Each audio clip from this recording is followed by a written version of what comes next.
Hi everyone, welcome back to the channel. Today I would like to go through some frequently asked questions, / a lot of questions that I've been getting lately, just because it is a really competitive market out there and where there's just so many buyers out there. So luckily, a lot of people come to me because they trust me to ask me some questions, but I figure if all these people have questions, then people out there might have questions too. And if you're not from Texas and you're not looking at a house now, maybe you don't understand what's going on, and maybe this will help you. So I do have my phone out. I'm gonna look down at the questions because that's why they are.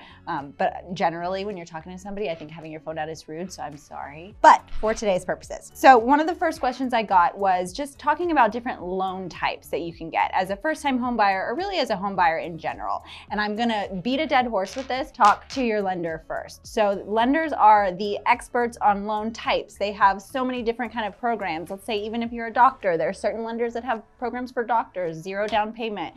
We kind of have your, your VA loan where you also have like a 0 down payment, an FHA loan. There's tons of options. And then some of these options may make sense for you.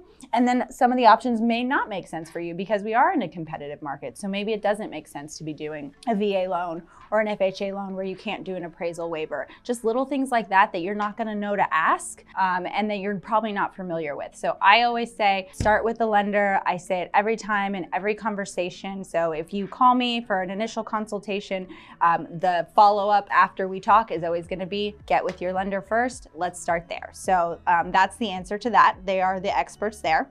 And then the second question is, how much do you need to prepare before actively / seriously searching? So I would say it would be in your best benefit to at least have an idea of neighborhoods or different locations that you are interested in and driving those locations. It's gonna save you a lot of time, especially in the DFW market.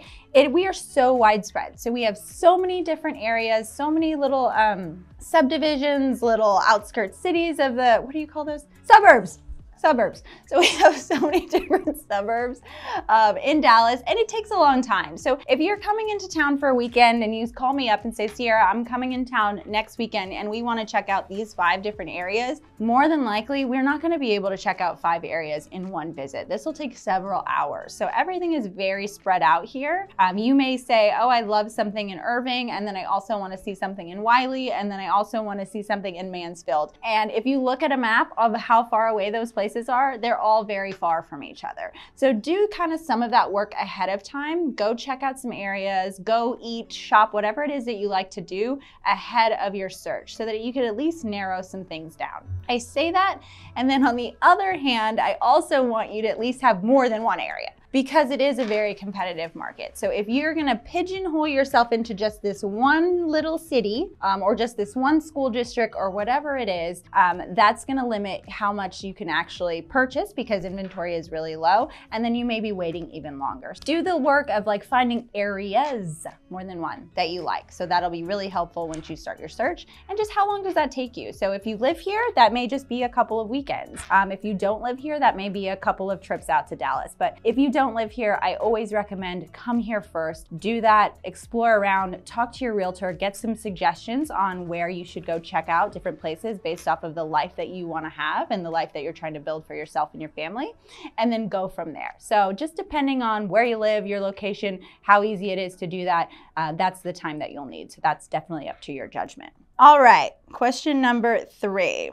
This is a similar question. How far in advance should you begin preparing or searching? But I'm gonna take this back to the lender part, okay? So how far in advance? You've had your conversations with your lender, and let's say you have to get your credit score up, something like that. How long does that take? Is that 30 days? Is that 60 days? So really, again, going back to the lender situation, because that's gonna really give you an idea of when you can start actively looking. So I know I've had some clients recently that, husband and wife, and the husband had some small little credit deal that he never took care of and thought it wasn't a big deal. Well, now that's delayed their search because we need to get his credit up. So little things like that may take just 30 days, but go ahead and know exactly so that you know your time frame. Time frame is critical. So if you've got to move next month and you think we're gonna buy a house and close, it's not realistic. So please be realistic with your time frame, and again, have those conversations with your lender. Talk to your realtor, talk about best case scenario. Hey, Sierra, Sierra, we need to move in the next 3 months. What does it look like if we don't find a place in the next 3 months? What are we gonna do? Are we gonna extend the apartment lease? Are we gonna go month to month? All of these conversations should be had in that initial consultation with your realtor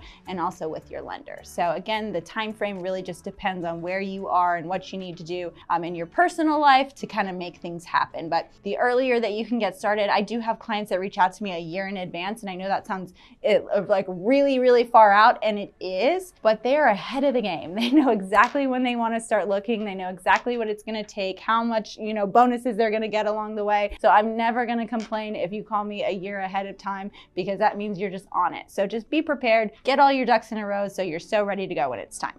All right, this is a fun one. So is it better to search for your dream home or your starter home as a first-time home buyer? So, that really depends on your budget. So as a first-time home buyer, you may not be in a position to buy your dream home. So be realistic with yourself. And if you're not in a position to buy your dream home, then just go ahead and say, that's okay. This is our first house. It's still gonna be something wonderful. And next house is gonna be our dream house. So that can really go both ways. I think that depends on your own budget, what you're willing to spend, the things that you must have, and there's some non-negotiables. So if your list of must-haves is a lot of very extravagant things, then you're probably looking for your dream home. But if you're really just, we want to find a place to get started, to start our family, have a home ownership, kind of build up that real estate portfolio, then I wouldn't be going for your dream home. But again, that's completely up to you.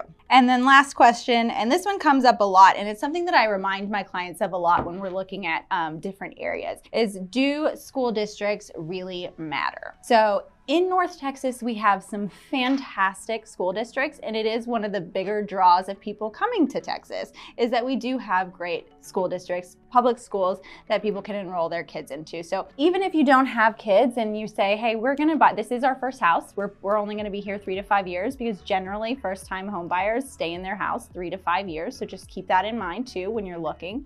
So in 3 to 5 years, you're not expecting to start your family yet. Still be mindful of the school district that you're buying your house in, because if you're living in a house, 3-4 bedroom house, that's a house that somebody else is probably going to have a family that's going to want to live there, and you want to be mindful of what the school districts are in your area, and that will only help you for resale. So yes, it does matter. Even if you don't have kids, keep it in mind. I'm not saying don't buy a house that you really love if it's exactly what you want, but do keep in mind that when you go to resell your house, if you're not in a great school district or it's not highly rated, the schools that it's flowing to, that might hurt you down the road. So just something to think about. So those are the questions that I've gotten recently that I wanted to just go ahead and put out there to everybody in case somebody else has it on their mind. But again, you know where to find me. If you haven't subscribed to my channel, please do, and let me know if I can help you with any of your real estate needs in DFW. Thanks.